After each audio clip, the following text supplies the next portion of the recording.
મિત્રો आज હું અમદાવાદમાં એક મહિલા સ્કૂટી લઈને જતી હતી, પોલીસે રોકી, પોલીસને પૂછપરછ કરવાનો રોકવાનો એમનો અધિકાર છે।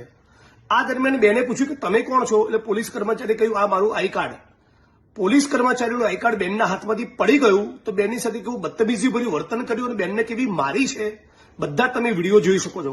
આ વિડીયો ગુજરાતના ખૂણે ખૂણે શેર કરો અને રાજ્યના પોલીસ વડા અને હર્ષ સંઘવી આર્ટ ચોપડી પાસે મોકલી આપો, જેથી ખબર પડે કે પોલીસના કેટલાક લાંચિયા અધિકારીઓ, ભ્રષ્ટ અધિકારીઓ અને કેટલાક અધિકારીઓ જેના સત્તાનો ઘમંડ છે એ ગુજરાતના નાગરિકો સાથે કેવી બદતમીજી કરે છે અને કેવું વર્તન કરે છે।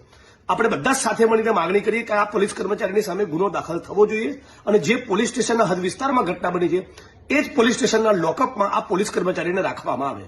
તરફ દોડે છે, બે જણ એમને પકડે છે, પણ એમનો આક્રોશ ઓછો થતો નથી મારવા માટેનો। અને પછી અમે લોકો 112 ફોન કર્યો તો પોલીસ આવે ત્યાં સુધી એમને ક્લિયર અમને કહી દીધું હતું કે પોલીસ સ્ટેશન મારા વિરુદ્ધ ફરિયાદ કોઈ લખશે નહીં, કોઈ પીએસઆઈ વીઆઈ એટલું નહીં કે મારા વિરુદ્ધ ફરિયાદ લખી શકે, પોલીસ વિરુદ્ધ ફરિયાદ ક્યારેય ના લખે। તો મેં કીધું ના પોલીસ છે તો એ જસ્ટિસ અપાવશે એવું કહીને તો બી અમે ફોન કર્યો પોલીસને।